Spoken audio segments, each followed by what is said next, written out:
الحميد ذو العفو الواسع والعقاب الشديد من هداه فهو سعيد السديد ومن أضله فهو البعيد التريد يعلم ما ظهر وما بطن وما خفي وما علن. الصلاة والسلام على أشرف الأنبياء خاتم النبيين أنيس الغريبين راحة العاشقين مراد المشتاقين سيد العرب والعجم سيدنا وحبيبنا ومولانا محمد عبده ورسوله بالهدى ودين الحق أرسله صلى الله تعالى عليه وسلم. أما بعد فأعوذ بالله السميع العليم من الشيطان اللئيم الرجيم. بسم الله الرحمن الرحيم.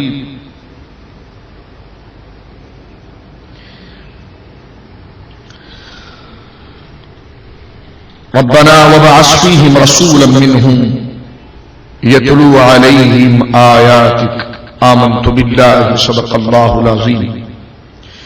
ببركة إن الله وملائكته يصلون على النبي يا أيها الذين آمنوا صلوا عليه وسلموا تسليما. اللهم صل على سيدنا وحبيبنا ومولانا محمد وبارك وسلم صلاة وسلام عليك يا رسول الله.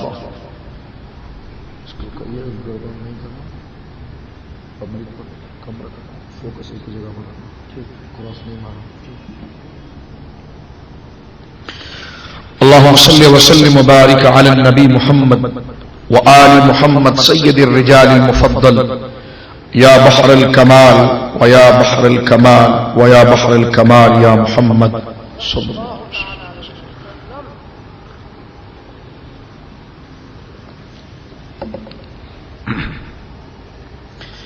اللہ کی حمد و ثنا نبی کریم صاحب التکریم باعث تخلیق ارض و سما صلی اللہ علیہ وعلی آلہ وصحبہ وبارک وسلم کی بارگاہ مقدسہ میں انتہائی عقیدت کے ساتھ درود و سلام پیش کرنے کے بعد تمام تعریف اللہ وحدہ لا شریک کے لیے ہے. عزیزان گرامی رفیقان ملت، یہ اللہ رب العالمین کا بے حد و بے قیاس ہم پر کرم و فضل ہے کہ اس نے ہمیں فہم دین کے لیے اور اپنی اصلاح قرآن و سنت سے کرنے کے لیے یہاں پر منتخب فرمایا. درس تعلیم و تربیت میں آپ نے جس طرح سماعت فرمایا کہ 50 سے زیادہ نشستیں اس کی ہو چکی ہیں،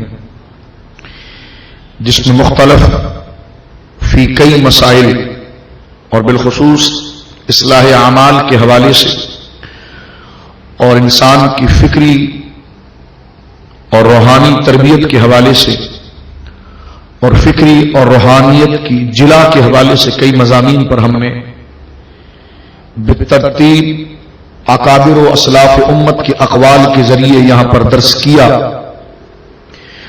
جس کو آپ اسٹال پر متعدد موضوعات کے ضمن میں سماعت کر سکتے ہیں.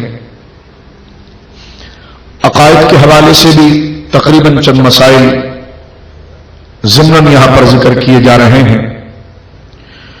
کیونکہ اب یہ مہینے جو شروع ہوئے ہیں ان مہینوں میں اصلاح عقائد کے حوالے سے بے شمار موضوعات جنم لیتے ہیں، کیونکہ کم علمی کے حوالے سے اور یا تو وسعت مطالعہ نہ ہونے کی وجہ سے میں یہ تو نہیں کہوں گا کہ دیانت کا ساتھ نہیں دیا جاتا، چلیں اس کو یوں کہہ دیتے ہیں کہ مطالعے کو وسیع کیے بغیر کئی ایسے فاسد نظریات ہمارے معاشرے میں جنم لینے کی کوشش کرتے ہیں،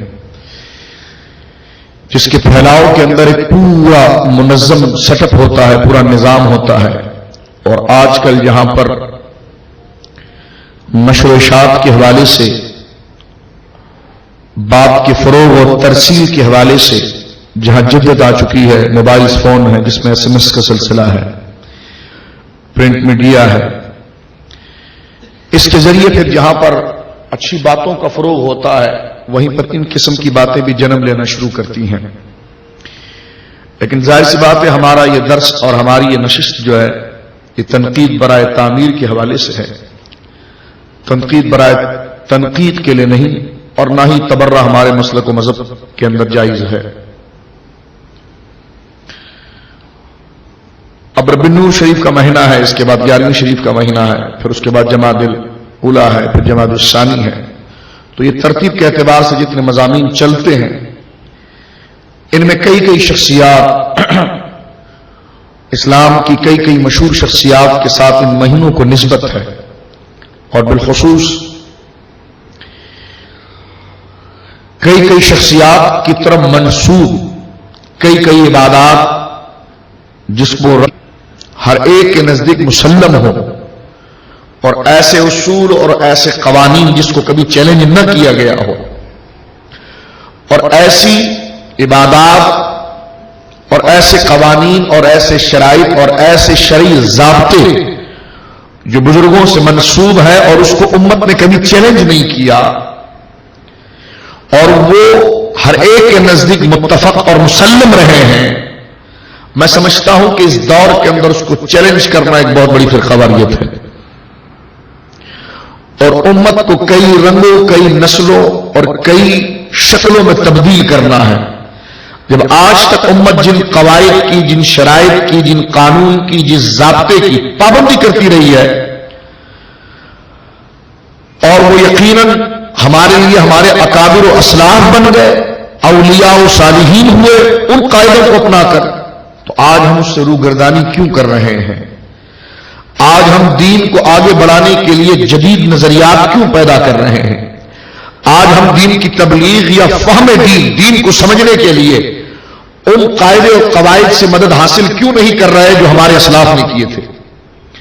آج کسی موضوع کو سمجھنے کے لیے توجہ چاہتا ہوں، کسی موضوع کو جاننے کے لیے اس موضوع کی بنیاد، اس موضوع کا مقصد، اس کی حلت و حرمت، اس کے حلال اور حرام ہونے کی بات کو ہم اپنے اسلاف کے بیان کردہ نظریے اور پرکھنے کے جو اس کے اصول تھے اس سے ہم ہٹتے جا رہے ہیں، اور آج ہم نے حرام اور حلال کو پرکھنے کے جدید طریقے بنا لیے ہیں، جس کی وجہ سے کچھ باتیں میں کروں تو آپ نہیں مانتے ہیں، آپ کریں تو میں نہیں مانتا.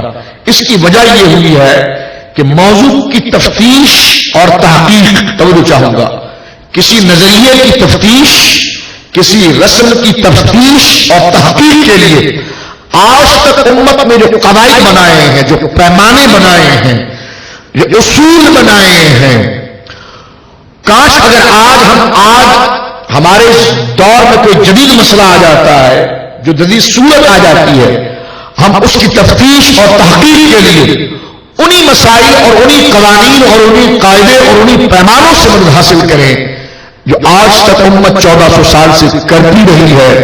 اللہ کی عزت کی قسم اگر ہم نے اپنے اسلاف کی اس روش کو پکڑ لیا، امت 10 گروہوں میں نہیں بلکہ ایک ہی پرچم مصطفیٰ تلے جمع ہو جائے گی.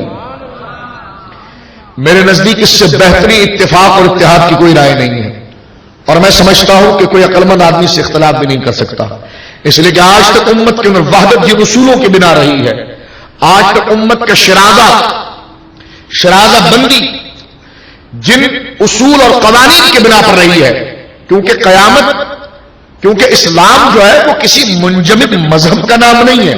تو میں جو چاہوں گا، اسلام ایک تحریک کا نام ہے، ایک سیل رواں کا نام ہے، ایک بہتے ہوئے دریا کا نام ہے کہ جو ہر دور، ہر ثقافت، ہر کلچر کو چیلنج کر کر اپنی بات منواتا ہے. اسلام اگر محدود کسی زمانے کا نام ہوتا تو وہ آج تک محدود ہو کر ختم ہو جاتا. دیگر ادیان، دیگر تہذیبیں، تنظیمیں اور تحریکیں ختم کیوں ہوتی ہیں؟ کہ ان کا منشور محدود ہوتا ہے، چند لوگوں کے لیے ہوتا ہے. لیکن ایسی تنظیم جو ایسا منشور رکھتی ہو، جو ہر زمانے کی تہذیب اور ملت کو ٹارگیٹ کرتی ہو اور اس کو اپنے آغوش میں لے کر درس دیتی ہو، جس طرح کہ عیسائیت کو اگر آپ دیکھیں وہ ایک محدود مذہب تھا جس نے آگے چل کر اپنے پالے ہوئے لوگوں کو دوسرے تہذیب کے حوالے کر دیا، اور مذاہب اگر آپ اٹھا کر دیکھیں، ہندوؤں کو دیکھیں، یہودیت کو دیکھیں، نصرانیت کو دیکھیں، اس پر ہم بھی بڑا تفصیلی کلام کر سکتے ہیں.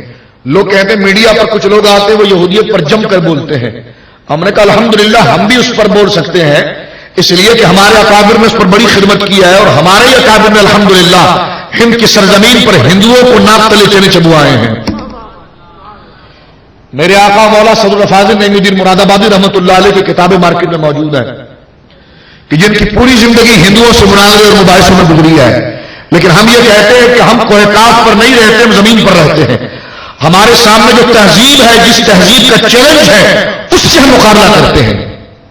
ہمارے یہاں پر اٹھنے والے یہودیت کے اعتراضات نہیں ہیں، ہمارے یہاں پر اٹھنے والے نصرانیت کے نام پر اعتراضات نہیں ہیں، ہمارے یہاں پر اٹھنے والے ہندوازم کے نام لیواؤں کے اعتراضات نہیں ہیں. بدقسمتی یہ ہے کہ یہاں پر اٹھنے والے اعتراض اسلام کے نام پر کھڑے ہوتے ہیں، اسلامی فرقے کے نام پر کھڑے ہوتے ہیں، اسلامی تہذیب کا نام لے کر کھڑے ہوتے ہیں. اب اس معاشرے میں ہمارے دوست اتنا خرچہ کریں، اتنا بڑا انتظام کریں، اور میں آ کر آپ کو یہودیت پر تعلیم دے کر جاؤں، تو بتائیے میں نے آپ کا ٹائم خراب کیا کہ نہیں کیا؟ آپ جس معاشرے میں رہتے ہیں وہاں یہودی تھوڑی رہتا ہے، وہ نصرانیت کی مارم ماری تھوڑی ہے، وہ اسلام کو گرانے والے یہودیت کے دب و لہجہ اور کہنا تھوڑی رکھتے ہیں. بدقسمتی تو یہ ہمارے گلی گلی کوچے کوچے کریا کے اندر جو تفرقہ بازی ہے، جو ممبر و محراب یا دیگر اور طریقوں سے جو مذہب کا نام لے کر بات کی جاتی ہے، وہ یہودی بن کر بات نہیں، مسلمان نہیں کرتے، تو قطعاً آپ کو ممبر و محراب کا حق حاصل نہیں ہے. آپ اس مسند ہدایت پر بیٹھنے کے مستحق نہیں ہے، اس لیے کہ آپ کے قوم کو مرض کیا لگا ہے اور آپ دوا کا انتخاب کیا کر رہے ہیں. آپ کی قوم کو مسائل کیا درپیش ہیں اور بات آپ جن کی کر رہے ہیں. آپ کی قوم آپس میں دست و گریبان ہے قانون کے اندر، آپ ہندوؤں کی باتیں کر رہے ہیں. آپ کی قوم آپس میں دست و گریبان ہے قرآن کی تشریح و تفسیر و تعویل کے اندر، آپ جا کر یہودیوں کی کتابیں اٹھا کر بیان کر رہے ہیں. میں نے کہا یہ سراسر گپ ہے، اس کے علاوہ کچھ بھی نہیں ہے. اس لیے کہ جو میڈیا اسلامی کلچر کو فالو کرتا ہے وہاں پر ان موضوعات کی ضرورت نہیں ہوتی ہے، وہاں پر ان موضوعات کی ضرورت ہوتی ہے جو میں آپ کے سامنے بیان کر رہا ہوں کہ آج تک امت نے فہم دین کے لیے جو پیمانے بنائے تھے، فہم دین کے جو قواعد بنائے تھے، فہم دین کی اور تہذیب کے اندر اسلام کو پہنچانے کے لیے جو اسلام جن تعلیمات اور جن قوانین اور جن اصول کے دوش پر پرواز کر کے آگے کی تہذیب کو فتح کرے گا اور ان کو سر کرے گا، جو اصول بنائے تھے، توجہ اس پر دینی چاہیے کہ آج کی امت کو انہی اصول سے آشنا اور واقف کرا دیا جائے. میں کہتا ہوں یہ علم کے ساتھ حق ہے، اور یہ گویا کہ اس کلچر کے ساتھ سب سے بڑا حق ہے. لہذا آج کے درس بھی میں اسی پر ہی لے رہا ہوں جو میں نے تمہید آپ کے سامنے پیش کیا ہے کہ آج ضرورت اس امر کی ہے کہ آج اگر میں کہوں کہ یہ چیز آپ مجھ سے پوچھیں تو میں جو چاہتا ہوں کہ شاہ صاحب یہ نئی چیز منظر عام پر آئی ہے، تو وہ جو چاہتا ہوں ایک نئی چیز منظر عام پر آئی ہے تو آپ اس کے بارے میں کچھ ارشاد فرمائیے حرام ہے کہ حلال ہے، لیکن مجھے آپ پابندی کریں اس کا کہ اگر یہ نئی چیز آئی ہے تو اسلام کو دقیانوسی مذہب تو نہیں ہے، وہ تو ہر نئی چیز کے بارے میں صورت بیان کرے گا. قیامت تک جو نئی چیزیں تہذیب کے حوالے سے، ملت کے حوالے سے، المختصر انسان کی زندگی کے اندر جس قدر شعبے ہیں اس میں جدت زمانے کے اعتبار سے آتی ہے، اس میں اختلاف زمانے کے اعتبار سے ہوتا ہے. پہلے کوئی چیز کسی اور حوالے سے تھی، اب وہی چیز بدل کر کسی اور حوالے سے آ جاتی ہے. تو زمانہ اپنے اندر جو نئی روحانیاں رکھتا ہے، زمانہ جو اپنے اندر نئی جدت پیدا کرتا ہے، زمانہ جو اپنے اندر نئی رسمیں ایجاد کرتا ہے، تو آپ یہ بتائیے کہ اسلام اس کے بارے میں کیا کہتا ہے؟ اور ان نئی رسموں کو صرف نیا کہہ کر رد کر دیا جائے گا، ان نئی چیزوں کو صرف نئی کہہ کر بدعت کہہ کر گویا کہ اس کو پسے پش پھینک دیا جائے گا، تو میں کہتا ہوں اسلام پھر تحریک نہیں ہوا، منجمد مذہب ہوا. اور اگر اسلام تحریک مذہب ہے تو وہ نئی چیز کو بھگائے گا نہیں، اپنے دامن میں لے کر اس سے اپنے فوائد کو بیان کرے گا.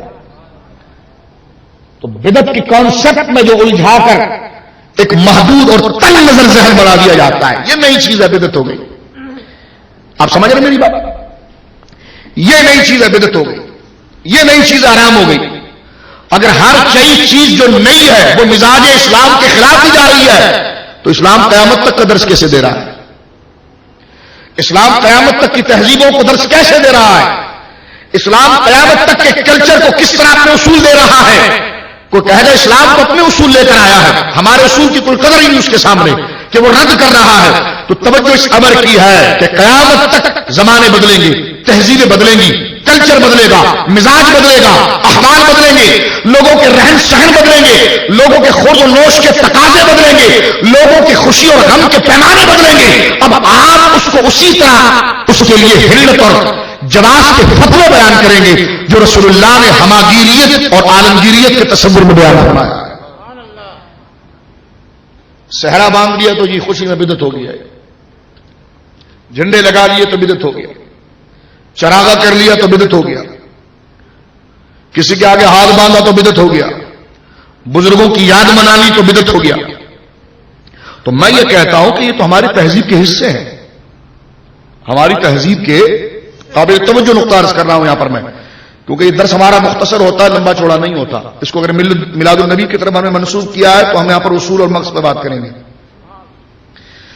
تفصیلات آپ جلسوں میں سماعت کرتے رہتے ہیں، ایک درد دل سے یہاں پر صرف ہم اس کے اصول اور قواعد اور ٹرمز پہ بات کریں گے تاکہ یہاں پر اس کے اصول جم جائیں۔ میں آپ کی خدمت میں عرض کر رہا تھا میرے دوستو، اگر جس طرح کی حقیقت ہے کہ تہذیب اپنا نیا رنگ پیش کرتی ہے، زمانہ بدلتا ہے تو لوگوں کے رہن سہن کے طریقے بدل جاتے ہیں، زمانہ بدلتا ہے تو لوگوں کے خورد و نوش کے طریقے بدل جاتے ہیں، زمانہ بدلتا ہے تو ان کے لباس، ان کے اطوار کے طریقے بدل جاتے ہیں، زمانہ بدلتا ہے تو ان کے زندگی کے شعبوں کے ظاہری صورتیں بدل جاتی ہیں، ان کے خوشی غم کے پیمانے بدل جاتے ہیں، ان کے نشست و برخاست کے طریقے بدل جاتے ہیں، ان کی سیر و سیاحت کے تقاضے بدل جاتے ہیں۔ الغرض تہذیب اپنے اندر ہر دور کے اندر ان تمام امور میں جدت رہتی ہے۔ اب اگر یہ سامنے جو نیا اسٹرکچر ہمارے سامنے آ رہا ہے تہذیب کا، اس کو اگر دور نبوی میں تلاش کریں گے اس کی صورت کو دیکھ کر تو وہ تو نہیں ملے گا، وہ تو نہیں ملے گا۔ اب یہ دیکھنا یہ ظاہری صورت زمانہ ہمارے سامنے خوشی غم کے مارے میں، خوشی اور غم کے حوالے سے، رہن سہن کے حوالے سے، اوڑھنے بچھوڑنے کے حوالے سے آنے والے پیغام کو دیکھیں گے، اس کے اندر آنے والے پیغام کو دیکھیں گے۔ ظاہری صورت تو ہر دور میں بدلے گی، لیکن اگر پیغام روح قرآن کا ہوگا، روح سنت کا ہوگا تو ظاہری صورت کو نہیں دیکھا جائے گا، اس کی روح کو دیکھ کر اسے اسلام کہہ دیا جائے گا۔ کچھ سمجھے آپ؟ کچھ سمجھے آپ؟ اس کی ظاہری صورت کو نہیں دیکھا جائے گا۔ ایک میں مثال دیتا ہوں آپ کے سامنے، تھوڑا سا آگے چلیے۔ ملا علی قاری علیہ رحمت الباری، علامہ شامی علیہ رحمہ، ان کے ماموں علامہ عبد الغنی نابلسی سے یہ بنیادی سوال ہوا، کہنے لگے جی دیکھیے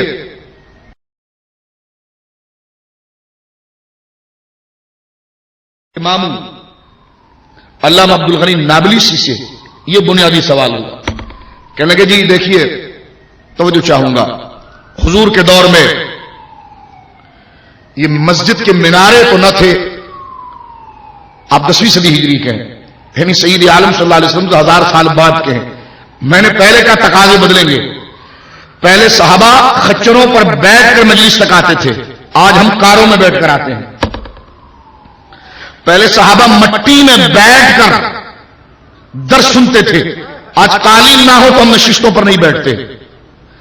تہذیب بدل رہی ہے، دین کو بیان کرنے کے پیمانے بدل رہے ہیں، تو کیا اس قالین کی صورت کو دیکھ کر یہ کہا جائے گا یہ نیا طریقہ حرام ہے اس لیے کہ رسول اللہ کبھی قالین پر نہیں بیٹھے؟ آج میں اور آپ گاڑی میں بیٹھ کر آئیں تو صرف اس وجہ سے یہ ہمارا آنا حرام اور گناہ کہلائے گا کہ رسول اللہ کبھی 4 پہیے والی گاڑی میں نہیں بیٹھے، اس وجہ سے کہلایا جائے گا۔ اور اگر اس کو رد کر دیا جائے گا تو اسلام پھر ہماگیر مذہب کیسے ہے؟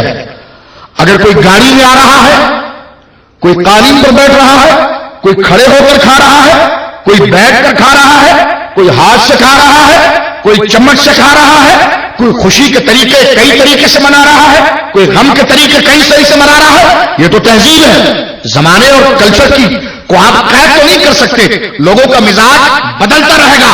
اگر آپ عالم ہیں اور آپ کا یہ دعویٰ مسلمانوں کا یہ ہے کہ قیامت تک اس اسلام اصول مہیا کرتا ہے تو آپ کو ان اصول کے اندر اسلام کو بیان کرنا پڑے گا، اس کو بیان کرنا پڑے گا۔ صرف اس وجہ سے نہیں کہ آپ قالین پر بیٹھے ہیں، رسول اللہ قالین پر تو نہیں بیٹھے تھے۔ ہم نے کہا رسول اللہ دین کی محفل میں صحابہ کو بٹھاتے تھے؟ کہا۔ ہم نے کہا یہ ناچنے کے لیے آئے ہیں یا دین کی محفل میں آئے ہیں؟ کہا جی دین کی محفل میں آئے ہیں۔ ہم نے کہا روح تو اسلام کی ہے کہ نہیں؟ ہاں۔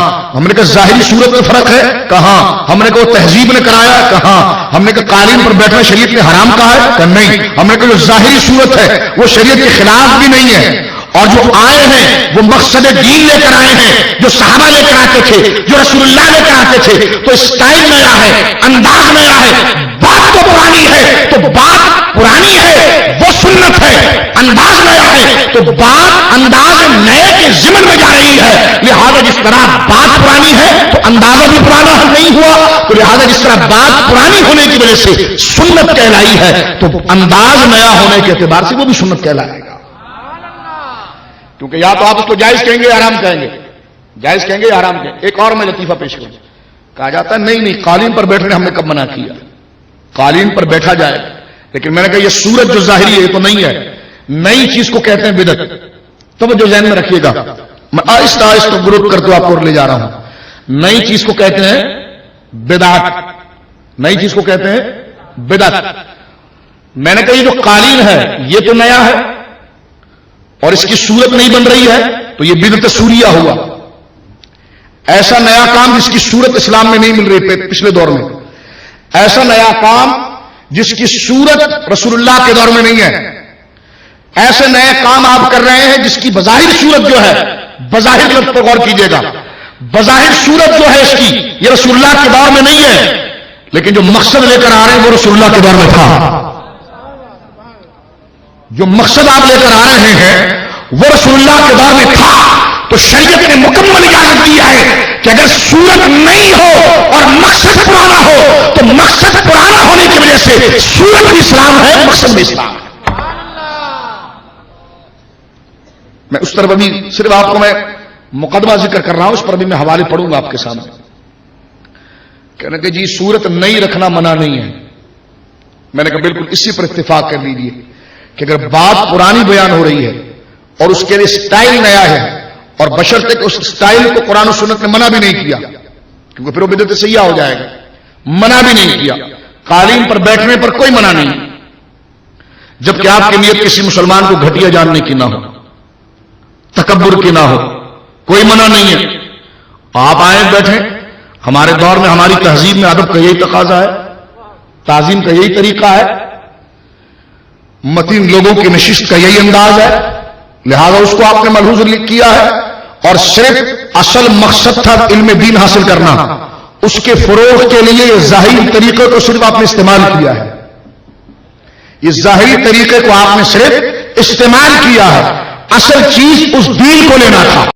حضور نے یہ تو فرمایا نا کہ بلغوا انی رعایا، بلغوا مجھ سے پہنچاؤ، مجھ سے لے جاؤ، چاہے وہ ایک آیت کیوں نہ ہو، یہ تو رسول نے فرمایا، رسول نے تبلیغ کی ہے، لیکن جس طریقے سے میں کر رہا ہوں یہ انداز نہیں ہے ظاہری، یہ اس تہذیب کا پیدا کردہ، یہ اس تہذیب کا پیدا کردہ، اور میں اس سے استفادہ کر رہا ہوں۔ اگر اسلام منجمد مذہب ہوتا تو میں اس کو اٹھا کر پھینک دیتا، لیکن میں اس سے استعمال کر رہا ہوں۔ کیا مطلب؟ طریقہ نیا ہے، اس طریقے نئے کو میں اس مائک کو دین نہیں کہہ رہا، جو بول رہا ہوں اس کو دین کہہ رہا ہوں، میں اس مائک کو دین نہیں کہہ رہا، جو بول رہا ہوں اس کو دین کہہ رہا ہوں۔ یہ نیا طریقہ میرے دین کو پھیلانے کا معاون ہوا، اس نیت سے یہ بھی دین بن گیا۔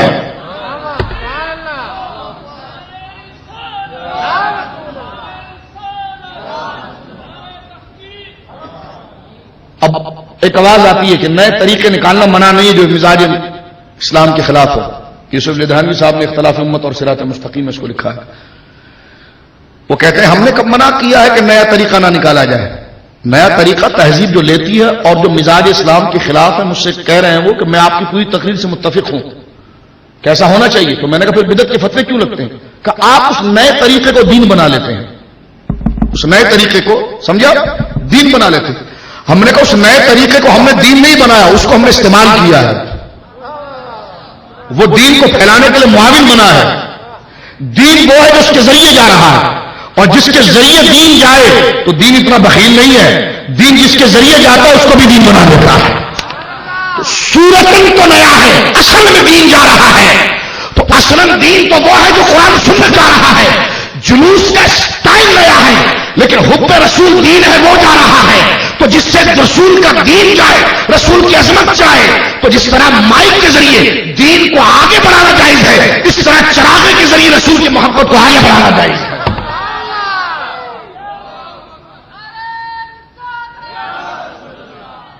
پھر مجھ سے کہا آپ نے اس کو دین ہے یا آپ اس کو دین بنا گئے؟ تو میں نے کہا دیکھیں دو چیزیں ہوتی ہیں، یا تو اگر آپ دین کہتے ہیں تو دین کا مقابل بے دینی ہوتا ہے، دین کا مقابل بولے بے دینی ہوتا ہے، دین کا مقابل بے دینی ہوتا ہے۔ آپ نے کہا ہمارے دوست کہتے ہیں کہ آپ نیا طریقہ نکالیں لیکن اس کو دین نہ بنائیں۔ میں نے کہا دیکھیں مولانا، آج میں حجت تمام کر رہا ہوں، زندگی موت کا پتہ نہیں ہے، آج میں حجت تمام کرتا ہوں، خدا کے حضور تم سے ملاقات ہوگی۔ آپ کہہ رہے ہیں کہ تم نے دین بنا لیا، 11ویں کو دین بنا لیا، 12ویں کو دین بنا لیا، سوئم کو دین بنایا ہے۔ آپ نے نئے طریقے کو، اگر آپ قرآن و سنت کو دین کہتے تو ہم اسے بدعت نہ کہتے، لیکن آپ نئے طریقوں کو بھی دین کہہ رہے ہیں۔ ہم نے کہا دیکھیں نیا طریقہ دین جب بنتا ہماری جانب سے جب ہم جلوس نہ نکالنے والوں پر شرعی حکم لگاتے،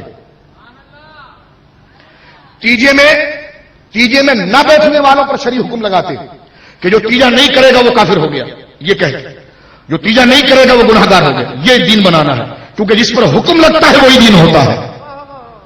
سمجھ رہے ہیں آپ؟ توجہ ہے؟ ہم انگوٹھے چومتے ہیں، یہ تو حدیث سے ثابت بھی ہے، لیکن میں پھر بھی کہہ رہا ہوں یہ حضور کی محبت کا اگر نیا طریقہ ہو چومنا، تو ہمارے وہاں واقعی میں چومنا محبت کی علامت ہے، چراغا خوشی کی علامت ہے، چراغا خوشی کی علامت ہے۔ میں نے پہلے کہا کہ میں اس بتی کو دین نہیں کہہ رہا، اس کے ذریعے جو مصطفیٰ یاد آ رہا ہے اس کو دین کہہ رہا ہوں۔ میں جلوس کو دین نہیں کہہ رہا، اس کے ذریعے جو عظمت رسول کا فروغ ہو رہا ہے اس کو دین کہہ رہا ہوں۔ میں تیجے کی رسم کو دین نہیں کہہ رہا، اس کے ذریعے جو احسان ثواب ہے اس کو دین کہہ رہا ہوں۔ سمجھ رہے ہیں؟ اس کے ذریعے جو احسان ثواب ہے میں اس کو دین کہہ رہا ہوں۔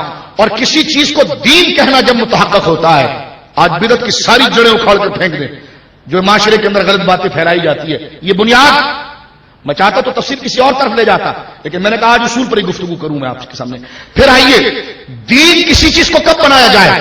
مثلا دیکھیے لاؤڈ اسپیکر پر میں تقریر کر رہا ہوں، لاؤڈ اسپیکر دین اس اعتبار سے ضرور بن گیا، اس اعتبار سے دین، توجہ چاہوں گا، لاؤڈ اسپیکر دین اس بات سے تو ضرور بنا کہ اس کے دوش پر دین آگے جا رہا ہے، لیکن اصلاً یہ دین نہیں ہے، اصلاً یہ دین نہیں ہے، لیکن جس کے ذریعے دین جاتا ہے اس کا بھی ادب کیا جاتا ہے۔ مارفانی صاحب، میں نے مجدد صاحب کا، حضور منصور بھائی، میں نے مجدد صاحب کا کل قول پڑھا، میری روح کام گئی، اللہ اکبر۔ مجدد صاحب جس قلم سے حدیث لکھتے ہیں نا، جس قلم سے حدیث لکھتے ہیں، سیاہی والا قلم رسول اللہ کے دور میں تھا لیکن اس سے دین لکھ رہے ہیں نا، تو وہ قلم کو بھی دین سمجھتے ہیں۔ ان کی انگلی پر سیاہی لگ گئی، اس کی بیت الخلاء میں گئے تو دیکھا سیاہی لگی، باہر آ گئے، فوراً باہر آ گئے، حالانکہ قرآن پہن کر نہیں گئے، قرآن لے کر نہیں گئے، بیت الخلاء میں معاذ اللہ حدیث کی کتاب لے کر نہیں گئے، لیکن جس سے حدیث لکھ رہے تھے اس قلم کی روشنائی لگ گئی تھی ہاتھ پر، فوراً باہر آئے، اس کو باہر دھو کر صاف کیا، پھر اندر تشریف لے گئے۔ میں کہنا چاہ رہا ہوں کہ مجدد صاحب سے کوئی پوچھے یہ سیاہی کیا چیز ہے، وہ جو آپ نے لکھا وہ دین ہے، یہ ہوا، اسے صاف کر کے پھر تشریف لے گئے۔ میں پوچھتا ہوں انہیں بزرگوں کی یادوں کو تازہ کر دو، فرقہ والی ختم ہو جائے۔ آئیے اس کے دوسرے دوست پر چلتے ہیں ہم۔ دوسری بات اس میں یہ بنتی ہے، علامہ شامی کے ماموں سے کسی نے پوچھا 1000 سال بعد، کتنے؟ حضور رسول اللہ کے دور میں مینارے نہیں تھے، لیکن آج ہمارا مؤذن مینارے پر چڑھ کر اذان دیتا ہے۔ میں نے لاؤڈ اسپیکر کی مثال صاحب کو سمجھا دیا، یہ لاؤڈ اسپیکر دین نہیں ہے، لیکن دین اس کے ذریعے جا رہا ہے، تو بظاہر اس کو بھی دین کہہ دیا گیا۔ جلوس رسول سے ثابت ہے، صحابہ نے ہمیشہ حضور کا استقبال جلوس میں کیا ہے، لیکن اگر ثابت نہ بھی ہوتا، چراغا اس دور میں خوشی کے اور پیمانے تھے، اس دور میں اور پیمانے ہیں. دور بدلتا ہے. اس دور میں خوشی کا طریقہ کچھ اور تھا، اس دور میں اور تھا. اس دور میں بھی خوشی رسول کے لیے منائی گئی، اس دور میں بھی خوشی رسول کے لیے منائی جا رہی ہے. اس دور کے خوشی کے طریقے کو رسول کی عظمت ہی کے دور بدلتا ہے. اس دور میں خوشی کا طریقہ کچھ اور تھا، اس دور میں اور تھا. اس دور میں بھی خوشی رسول کے لیے منائی گئی، اس دور میں بھی خوشی رسول کے لیے منائی جا رہی ہے. اس دور کے خوشی کے طریقے کو رسول کی عظمت ہی کے پھیلانے کے لیے استعمال کیا گیا تھا. اس دور میں بھی خوشی کے طریقے کو رسول کی عظمت کو پھیلانے ہی کے لیے استعمال کیا جا رہا ہے. طریقے کو نہیں دیکھو، اندر جو روح جا رہی ہے اس کو دیکھو. اب میں نے زبانی گفتگو کی ہے، اب میں اس کو دلیلوں سے وابستہ کر کے ایک ایک کر کے اپنے موضوع کی طرف آتا ہوں، کیونکہ 11 بجے پھر میرا لائیو پروگرام بھی ہے. میں ایک ایک کر کے اس کو سمیٹتا ہوں، اس لیے کہ ہم جلوس تو سال میں ایک دفعہ نکالتے ہیں، لیکن حضور کی نعت تو ہم ہمیشہ پڑھتے ہیں. تو جلوس کے ذریعے جو میسج آ رہا ہے وہ دین ہے. جلوس کا اسٹرکچر نہیں، جو اس کی ہیت ہے، صورت ہے، وہ نہیں ہے. کیا ہے؟ تو اب اس کو قاعدہ عربی میں سمجھ لیجئے اور اس کو بالکل میں لا کر سمیٹ دیتا ہوں. دیکھیے، سنت حقیقیہ، سنت حقیقیہ کس کو کہیں گے؟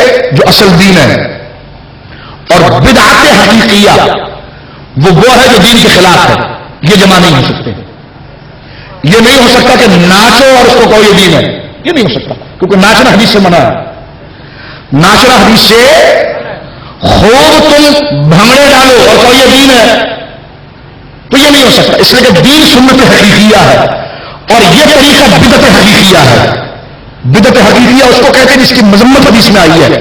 بھنگڑے ڈالنے کی حدیث میں مذمت آئی ہے، سینہ ٹھوکنے کی حدیث میں مذمت آئی ہے، منہ پیٹنے کی حدیث میں مذمت آئی ہے، ناچنے گانے کی حدیث میں مذمت آئی ہے. کوئی کہے میں گانا گاتا ہوں اس لیے کہ یہ دین ہے، میرا دل خوش ہوتا ہے، تو یہ حرام ہے، اس لیے کہ دین تو سنت حقیقیہ ہے. اور جب تو نیا طریقہ دین کو بیان کرنے کے لا رہا، اس کی مذمت موجود ہے. تو جس کی مذمت، نیا طریقہ وہی دین کو پھیلانے کے لیے قبول ہوگا جس نئے طریقے کو شریعت منع نہ کرے.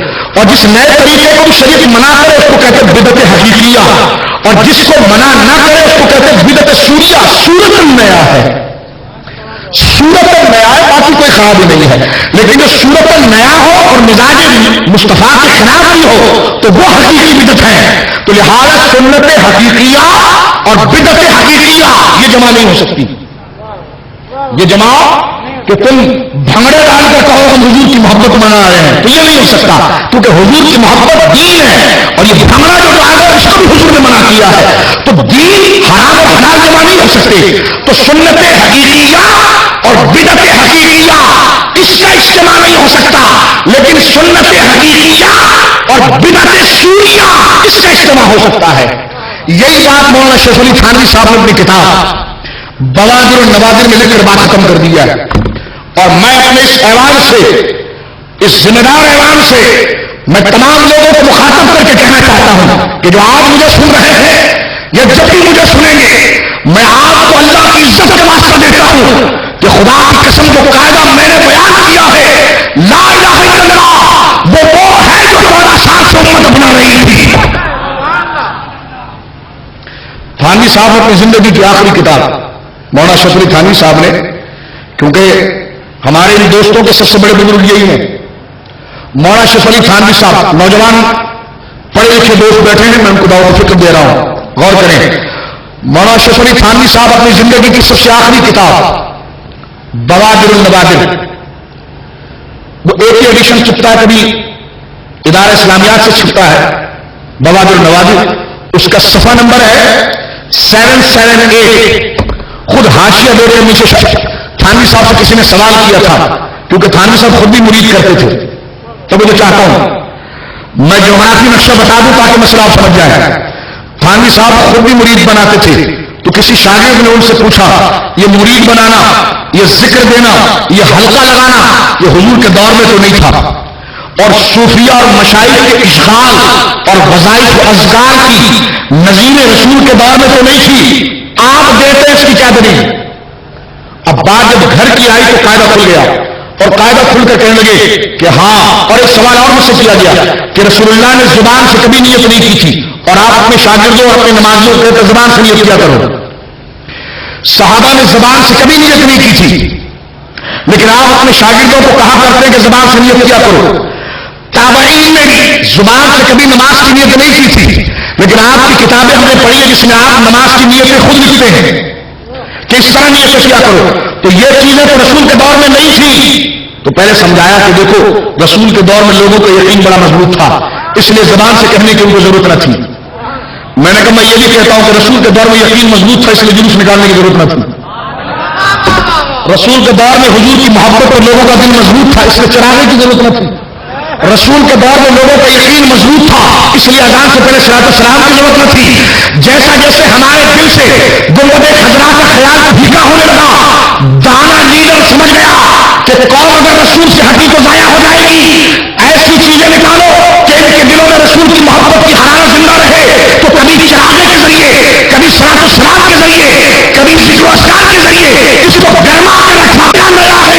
رسول کی محبت تو زندہ رہے گی.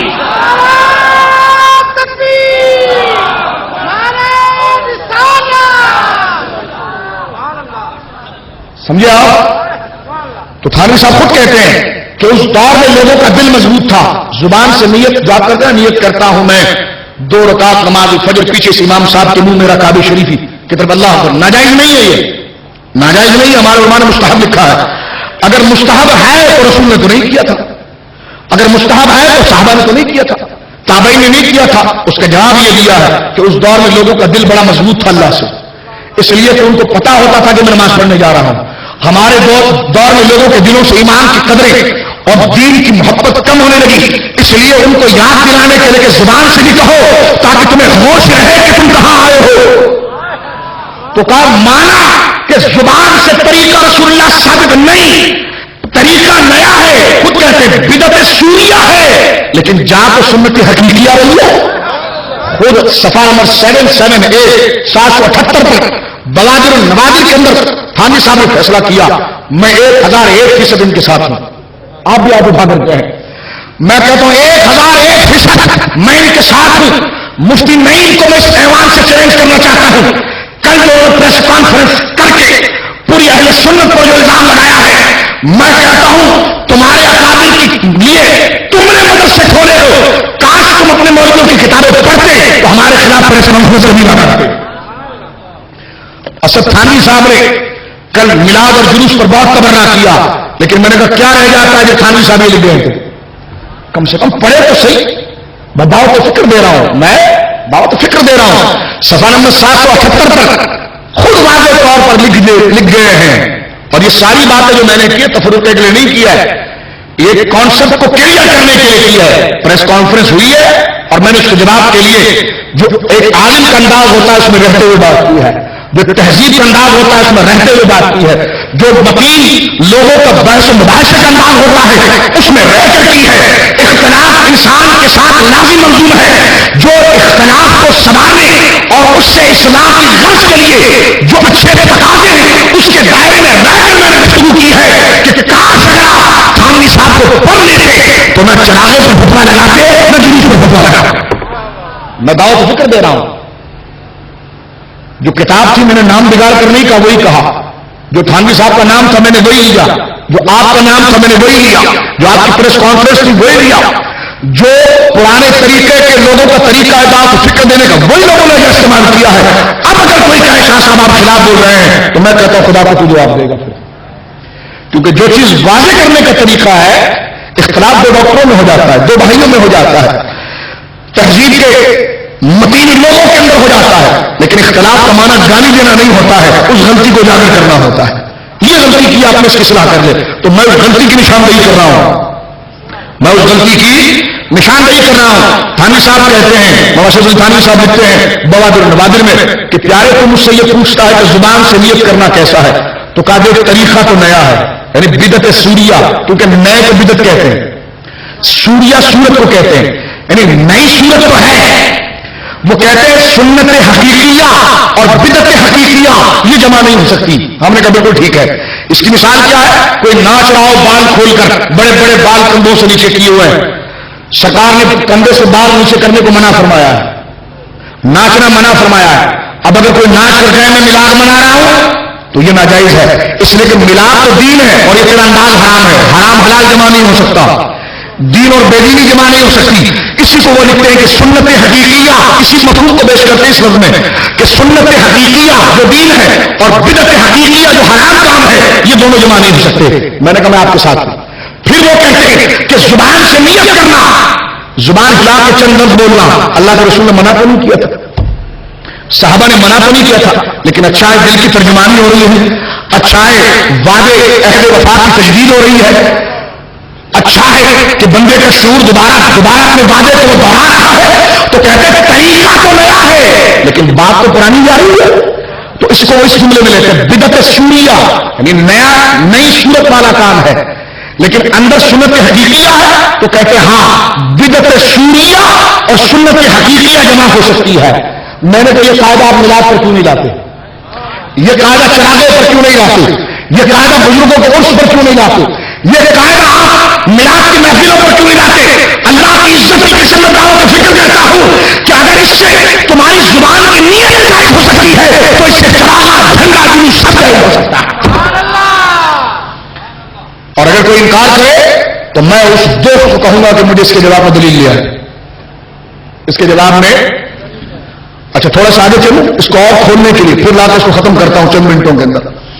باشتی زیور حصہ نمبر 11، باشتی زیور تھانوی صاحب کی تحریر ہے نا، اس کا حصہ نمبر 11 عیدین کا باب، عید دونوں عیدوں کے بارے میں جو مسائل تھانوی صاحب نے لکھے ہیں اس کو اٹھا کر دیکھیں. یہ کیمرہ بھی مجھے دیکھ رہا ہے، آواز بھی میری محفوظ ہو رہی ہے. میں نہیں جانتا سچ کس انداز میں کہا جائے.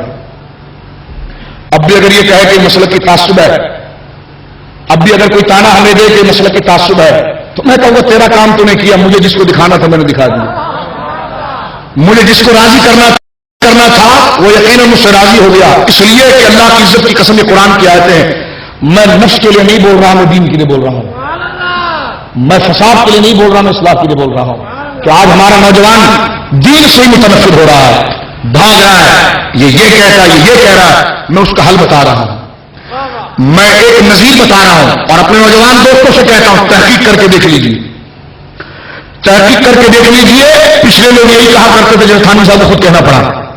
اور ایک اور سن لیجیے، عید کی نماز کی دعاؤں سے متعلق تھانوی صاحب سے پوچھا گیا، دعائیں بار بار کرانا. لوگ کہتے ہیں کہ آپ بار بار دعائیں کیوں کراتے ہیں؟ ہم نے کہا لوگوں کو خدا یاد رہے گا، اچھی بات ہے. کہا رسول اللہ نے تو بار بار دعائیں نہیں کی ہے. میں نے کہا اس دور میں تھے کون ذرا یہ تو پوچھو. ہاں آج ہم جیسے ہیں دعا سے کیا کوئی ناراض ہوتا ہے؟ دعا سے تو خدا یاد آتا ہے. آج تو ہم خدا سے اتنے دور ہو گئے ہیں کہ اگر کوئی بزرگ ہمیں کہے دعا کرو تو دعا کرنے سے ہمیں وزیر اعظم کو یاد نہیں آتا، خدا یاد آتا ہے. تو چلو بار بار دعا کرانا طریقہ نیا ہے لیکن یاد خدا کی وہ بات تو پرانی ہے، وہ بات تو پرانی ہے.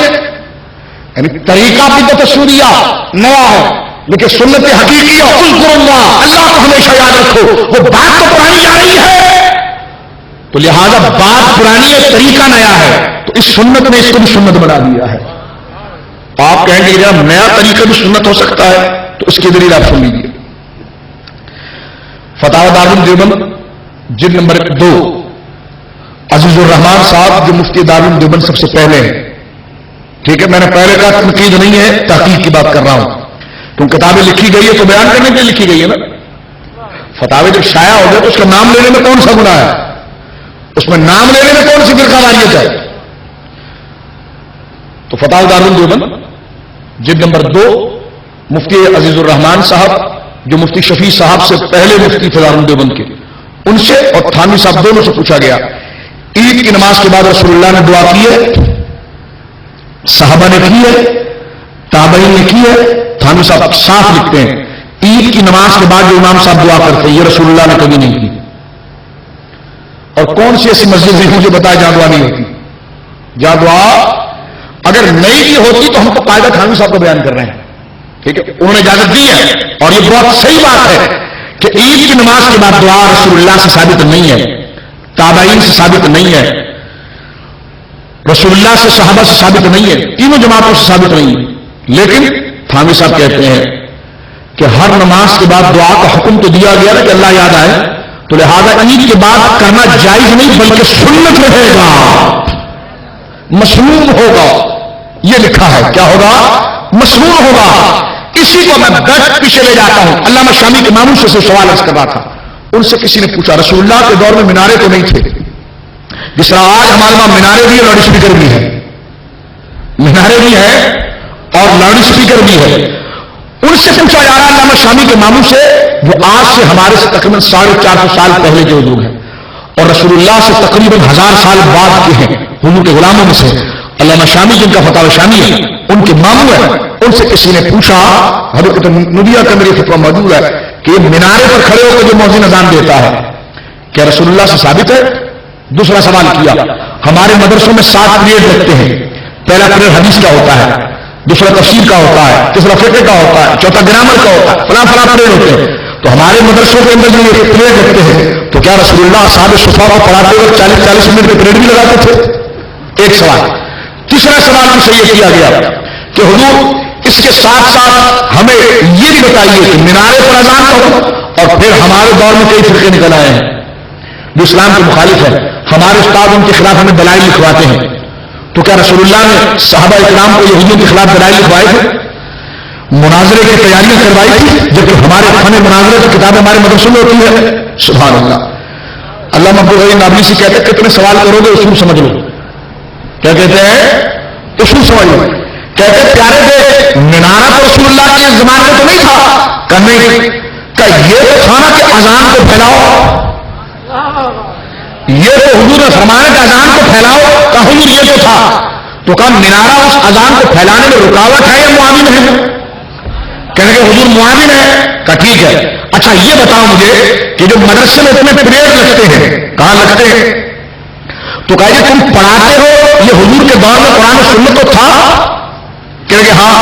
ہم نے کہا اتنی ساری تعلیم کو تم اگر 40-40 منٹ میں بانٹ دو تو یہ دین کو آگے بتانے میں یہ رکاوٹ ہے کہ معاون ہے؟ کہنے کہ یہ معاون ہے۔ تو فرمایا تیسرا یہ بتاؤ کہ بد مذہبوں سے دور رہنا ہے، اس کا حکم قرآن میں ہے کہ مناظروں کے ذریعے بد مذہبوں سے روکنے میں معاونت ملتی ہے، رکاوٹ ہوتی ہے، کہ معاونت ملتی ہے۔ بس چپ سن لیں، جو چیز سنت کو پھیلانے میں معاون بنے گی وہ چاہے کسی دور کی ہو وہ خود سنت ہوگی۔ یہ ذکر کیا، یہ واضح قاعدہ لکھا ہے کہ مینارہ رسول اللہ کے دور میں نہیں تھا، لیکن اذان کو عام کرنے کا حکم تھا۔ مینارہ اس اذن کو عام کرنے میں مددگار بنا، تو جس طرح اذان دینا سنت، اس کا مددگار بھی سنت، اس کا مددگار بھی بولے، اس کا مددگار بھی۔ اور تھانوی صاحب کا یہ قاعدہ اگر یاد رکھا جائے، سنت حقیقیہ اور بدعت حقیقیہ اس کا اجتماع نہیں ہو سکتا، ایک سنت حقیقیہ اور بدعت سوریہ کا اجتماع ہو سکتا ہے، یہی بات۔ اسی طرح مفتی شفیع دارالعلوم کراچی کے جو مفتی تقی عثمانی صاحب، ان کے والد گرامی نے مالک القرآن میں خود واضح طور پر حضرت سلیمان کا واقعہ ذکر کرتے ہوئے محراب کا ذکر کیا ہے۔ محراب مسجد کی رسول اللہ کے دور میں نہیں تھی، یہ خود لکھتے ہیں کہ رسول اللہ کے دور میں محرابیں نہیں تھی، لیکن آج مسجدوں میں ہو گئی ہے، تو بے دینی ہے تو مسجد میں کیوں ہے؟ کہ لگے جائز ہے اگر اس کو ضروری نہ سمجھا جائے، جائز ہے اس کو ضروری نہ سمجھا جائے۔ میں نے کہا اتنا تو آپ ہی مان گئے کہ نیا طریقہ اگر ہو اور شان دین کی بڑھ رہی ہو وہ جائز تو ہوتا ہے، ضروری نہ رکھا جائے۔ ہم نے کہا ضروری کی وضاحت کرو، ضروری اس کو کہتے ہیں جس کا کرنا فرض ہوتا ہے، واجب ہوتا ہے، وہ ضروری ہوتا ہے۔ لیکن اگر ضروری نہ سمجھا جائے تو وہ طریقہ آپ کے نزدیک بھی جائز ہے؟ کہ ہاں، ہم نے کہا چراغ ہمارے لیے فرض نہیں ہے، واجب نہیں ہے، سنت نہیں ہے، ضروری نہیں ہے، دین کو پھیلانے کا مددگار ہے، تو پھر یہ جائز کیوں نہیں ہوا؟ توجہ ہے؟ یہ کیا ضروری کی وضاحت کرے گا، دین کی وضاحت کرے گا۔ ایک دوست مجھ سے کہنے لگے اس کو آپ نے دین بنا لیا ہے، تو میں نے کہا تو سارے بزرگوں نے لکھا کہ وہ دین تو بنے گا، اس لیے کہ دین جس کے ذریعے جا رہا ہے تو بظاہر اس کو بھی دین کہہ دیا جائے گا، جس طرح حضرت مجدد صاحب کو میں نے مثال دیا قسم، اس کو بھی دین کہہ دیا جائے گا کہ آپ نے دین بنایا اس لیے ہم اس کو بیعت کہتے ہیں۔ تو میں نے کہا صرف مجھے یہ بتائیے آپ کی سیرت کانفرنسیں جو ہوتی ہیں، سیرت کانفرنسیں ہوتی ہے، اتنے بڑے مدرسے آپ نے جو پختہ بنائے ہوئے ہیں، اس میں جو 7 پیریڈوں کا پورا نصاب رکھا ہوا ہے. بخاری آپ پڑھاتے، مسلم آپ پڑھاتے، رسول اللہ نے پڑھائی، صحابہ نے پڑھائی، تابعین نے پڑھائی. یہ نصاب آپ چلاتے ہیں. سیرت کانفرنسیں آپ رکھتے ہیں. 3 دن کے تبلیغی اجتماع کو لے جا کر اپنی مسجدوں سے رائمنڈ میں لے جا کر آپ منعقد کرتے ہیں. میں پوچھتا ہوں، مجھے بتائیے اس کو آپ دین سمجھتے ہیں کہ بے دینی سمجھتے ہیں؟ کیونکہ آپ کہتے ہیں کہ نیا طریقہ وہ دین نہیں ہو سکتا. تو یہ طریقہ تو نیا ہے، اب بولے کیا یہ طریقہ تو نیا ہے، یہ کیا ہے؟ اگر یہ بے دینی ہے تو سبحان اللہ بات ختم ہو گئی، اور اگر دین ہے تو پتا چلا نیا طریقے کو دین کہنا آپ کے وہاں پر بھی موجود ہے. تو یہ نظرہ صرف اہل سنت پر کیوں گرایا جاتا ہے؟ یہ نظرہ اہل سنت پر، یہ وہ بنیادی اعتراضات تھے جو بدعت کی اساس کو بنا کر کھڑے کیے جاتے تھے. میں نے اس کے جواب آپ کی خدمت میں کیا. چلتے چلتے آخری بات اس حوالے سے آپ کی خدمت میں رکھ دینا چاہتا ہوں. فتاوی ثنائیہ، میں ان منصف مزاج لوگوں کا فتویٰ یہاں پڑھ رہا ہوں کہ جس کے ذریعے امت میں اتحاد ہو سکتا ہے. تھانوی صاحب کو میں نے پڑھا، فتاوی دیوبند پڑھا. اب آئیے حدیثوں کے بہت بڑے معناز عالم ثناء اللہ مرتسری صاحب، جن کے رسائل موجود تھے، رسائل اہل حدیث، اس کو جمع کر کے 2 جلدوں میں شائع کیا گیا فتاوی ثنائیہ. فتاوی اس کی جلد نمبر 2 کے اندر کسی نے ان سے پوچھا کہ 11ویں 12ویں کرنا کیسا ہے. وقت میرے پاس نہیں تو مجھے ریکارڈنگ میں جانا، ورنہ کتاب میں لا کر رکھتا آپ کے سامنے. لیکن اس کا عنوان پڑھے لکھے آدمی کو میں ذمہ داری سے کہہ رہا ہوں لکھا ہوا ہے. آپ اس کے انڈیکس میں جائیے، سوال یہ لکھا ہوگا 11ویں 12ویں کے بارے میں سوال. 11ویں 12ویں کے بارے میں سوال تو جواب دیتے ہیں. پوچھا کہ 11ویں بنانا کیسا ہے، 12ویں کیسا ہے. میں حدیثوں کو کہتا ہوں کہ آئیے اس سے اپنے مولوی صاحب کے اوپر متفق ہو جائیے. میں ان کے فتوے سے متفق ہوں کچھ جزوں تک، جس پر نہیں اس پر جواب دوں گا. جہاں تک متفق ہو، کیونکہ آزاد رائے کا سب کو دخل ہے، جہاں تک متفق ہو امت کی اصلاح کے لیے کشادہ دلی سے کہوں گا. جہاں مجھے غلط لگا تو دلیل سے اس کو رد کروں گا. ٹھیک ہے. اب آئیے، پوچھا جا رہا ہے توجہ ہے آپ کی، 11ویں کیسی 12ویں کیسی، آپ اس کے بارے میں کیا کہتے ہیں؟ مولانا جن کو شیر پنجاب کہا جاتا ہے اور منازع اعظم کہا جاتا ہے حدیثوں کا، منازع اعظم، مجھے ان کے لقبوں سے کوئی اختلاف نہیں ہے، وہ لکھتے رہے، مجھے کیا کرنا ہے؟ جو اس پر لکھا ہوا ہے مجھے کوئی حرج نہیں ہے. اس لیے کہ ہم یہاں پر معاملے کو سالو کرنے کے لیے بیٹھے ہیں، ایک متفق اور مسلم رائے دینے کے لیے بیٹھے. میرے جذبات سمجھ رہے ہیں آپ؟ آج امت جو تفرقے کی طرف چلے گئی اس طرف بیٹھے ہیں. اگر میں آپ تفرق کو پھیلانے کے لیے بیٹھا ہوتا تو میں کسی کا ذکر ہی نہیں کرتا، ایک ذکر کو لے کے بھاگتا. لیکن یہ بڑی جرات کی بات ہوتی ہے کہ سب کے منہ میں جا کر ان کی آواز نکالنا. ہاں، اور یہ بڑی دیانت سے اس کا کام کیا جاتا ہے. اب آپ سنیے فتاوی ثنائیہ کے اندر کیا ذکر کر رہے ہیں اس بات کو. فتاوی ثنائیہ میں ثناء اللہ مرتسری لکھتے ہیں، ان سے 11ویں کا پوچھا گیا تو جواب دیتے ہیں کہ دراصل توجہ ہے، الجواب دراصل اس میں 2 گروہ ہیں. جو 11ویں منانے والے ہیں وہ قائلین ہیں، اور جو انکار کرنے والے ہیں وہ مانعین ہیں. یعنی منانے والے اس کو قائل ہیں اور جو انکار کرنے والے وہ منع کرتے ہیں. پھر کہتے ہیں جو مانعین ہیں، یعنی جو منع کرنے والے ہیں، وہ اس کو وما اہل بہ غیر اللہ میں شامل کرتے ہیں اور کہتے ہیں کہ جناب یہ نظر و نیاز اللہ کے لیے ہوتی ہے، تم نے غیر اللہ کو خدا بنا دیا ہے.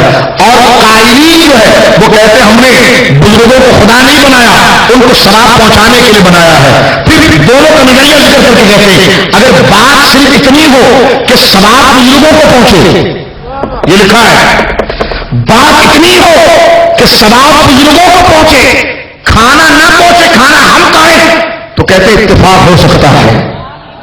خدا کی قسم یہ لکھا ہے، اللہ کی قسم یہ لکھا ہے کہ اتفاق ہو سکتا ہے. تو میں نے کب کہا کہ غوث اعظم کو دیگی پہنچ جاتی ہے؟ ہم نے بھی یہی کہا کہ ان کے قدموں میں یہ ہم جو عرض کرتے ہیں وہ پہنچتا ہے. ہم نے کبھی نہیں کہا کہ چاول پہنچتے ہیں، ہم نے کبھی نہیں کہا. تو کہتے ہیں اگر تم نے یہ نہیں کہا نا کہ چاول پہنچتے ہیں، ہم نے کہا چاول تو ان کے نام کی برکت ہوتی جو غلاموں کو مل جاتا ہے، کیونکہ جو روح کی غذا ہے وہ وہاں چلے گئی، جو جسم کی غذا ہے وہ یہاں آ گئی ہے. تو ہم نے کہا، تو کہتے ہیں اچھا اگر ثواب ان کو پہنچانا ہے اور کھانا مجمع کھائے گا تو اس میں اتفاق ہو سکتا ہے. تو میں نے کہا میں ہاتھ ملائیے، میں بھی آپ سے اتفاق کرتا ہوں. لیکن کہتے ہیں آگے میری اور سنیے، آگے کہتے ہیں لیکن یہ 11ویں اور 12ویں جو نام ہے نا، یہ قرآن و سنت میں نہیں لکھا ہوا ہے، اس کو ہٹا دو. میں نے کہا دیکھیں آپ نے جہاں تک بات ٹھیک کی میں مطمئن ہوا، آخری توجہ چاہتا ہوں، تقریر ختم کر رہا ہوں تاکہ ایک مکمل مجموعہ بن جائے. ہمارے اکثر دوست پوچھتے تھے، عرفان صاحب مجھے اکثر کہتے تھے کوئی ایک ایسا ریکارڈ تیار کر دیں، یہ شیخ الاسلام عبد الجلیل نقشبندی کے قدموں کی برکت کہ میں بولنے کیا آیا تھا، موضوع کیا چل پڑا. اور آج یہ پورا ایک مجموعہ تحدید سے نعمت کے لیے کہتا ہوں، اپنی بڑائی پر نہیں، یہ بزرگوں کی امانت جو میرے سینے میں تھی میں نے آگے بڑھا دی، اپنا فرض ادا کر دیا ہے، کسی پر دھوس جمانے کے لیے نہیں، تحقیق کے لیے. اب دعوت فکر ہے، اب غور کرو کہ تم کیا کر رہے ہو اور تمہیں کیا کرنا چاہیے. حضرت گرامی غور سے سماعت فرمائیں. کہتے ہیں کہ اگر یہ بات کی جائے کہ ثواب بزرگوں کو پہنچے گا، کھانا مجمع کھائے گا، تو اس پر اتفاق ہو سکتا ہے.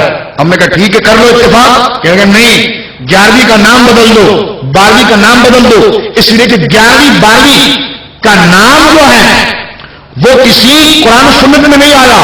میں نے کہا اگر آپ زندہ ہوتے تو میں آپ کو یہ جواب دیتا، لیکن میں نے ان کی کتاب کے حاشیے پر لکھ دیا ہے. میں نے کہا اگر میں مر گیا، میری کتاب اگر کوئی مسلمان پڑھے گا تو اسے جواب تو مل جائے گا.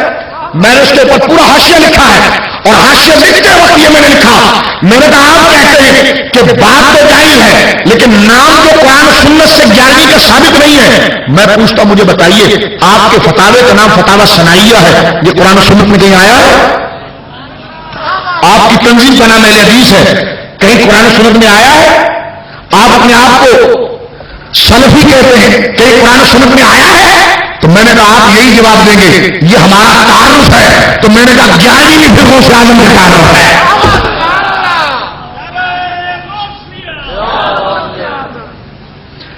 میرے دوستو، اسی چیز کو امام احمد رضا فاضل بریلوی نبر اللہ مرقدہ نے اسی درد کے ساتھ اپنی کتابوں میں لکھا.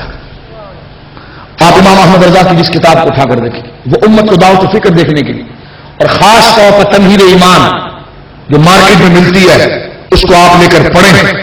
اور جس کو لوگ کہتے ہیں کہ شرک کی مشین چلائی تھی، کفر کی مشین چلائی تھی، توبہ توبہ، اس امام کے سینے کا درد محسوس کریں کہ اس امت سے کتنا درد تھا.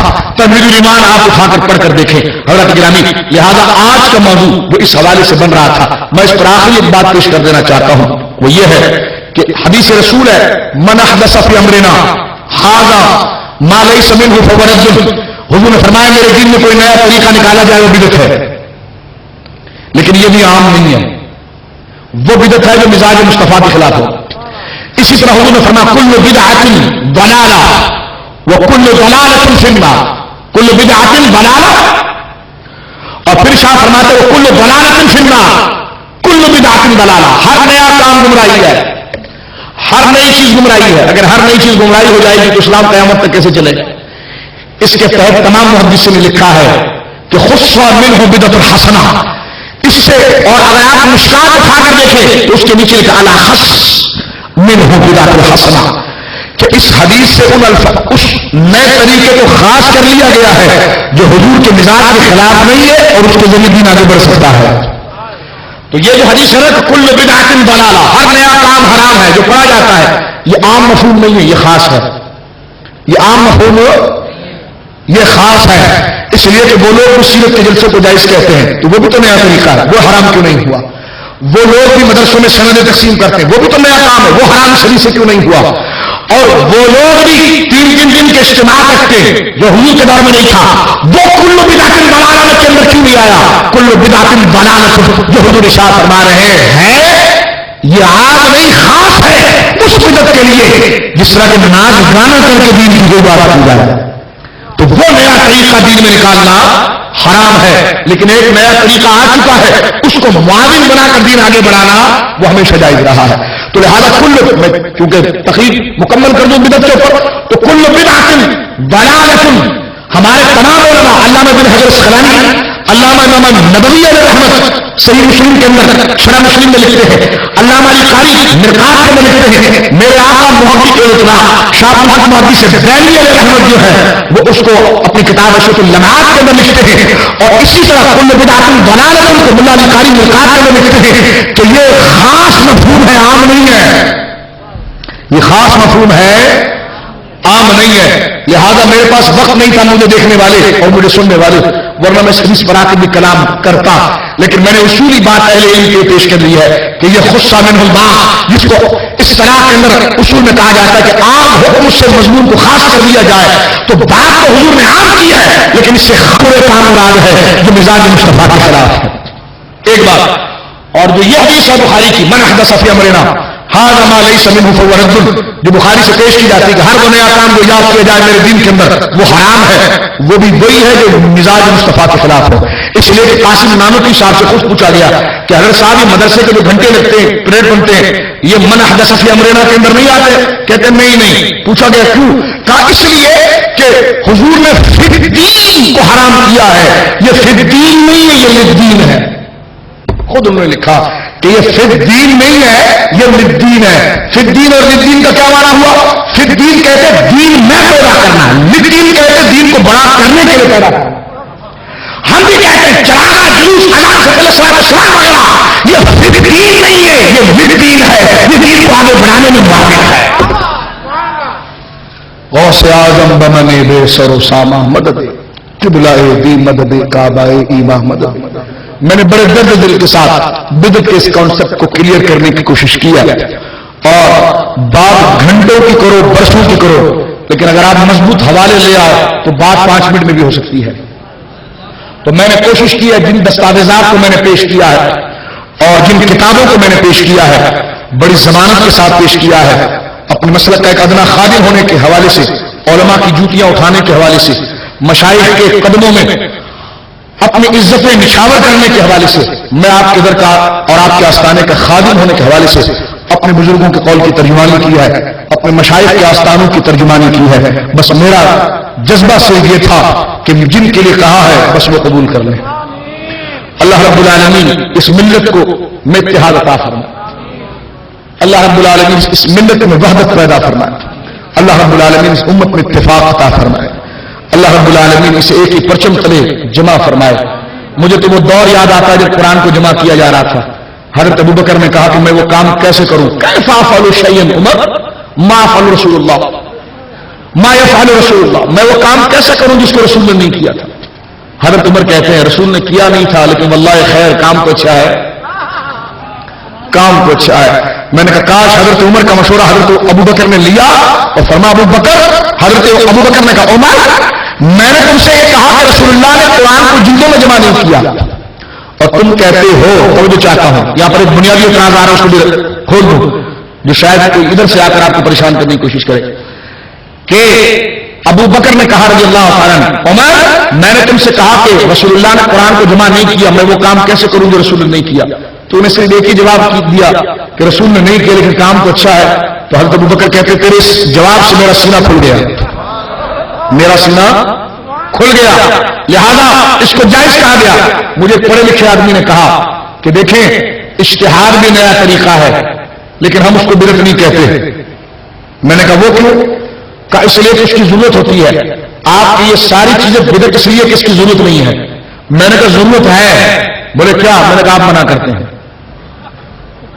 ضرورت ہے آپ منع کرتے ہیں کیونکہ کام اگر جائز ہو اور جو ہے یہ بنیادی اعتراض ہے.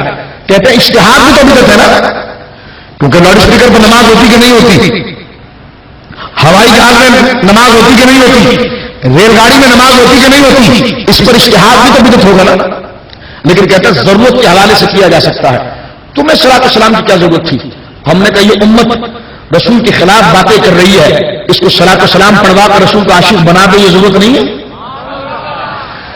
یہ امت گنبد خضرا سے دور ہو رہی ہے، ایک دوسرے سے بے حسد رکھ رہی ہے، انہیں حضور کے ذکر کا دیوانہ بنا کر ان کو شیر و شکر کرنے کی ضرورت نہیں ہے. اور سب سے بڑی بات یہ کہ جو جائز کام ہے ہم اس کو حرام کہہ رہے ہیں.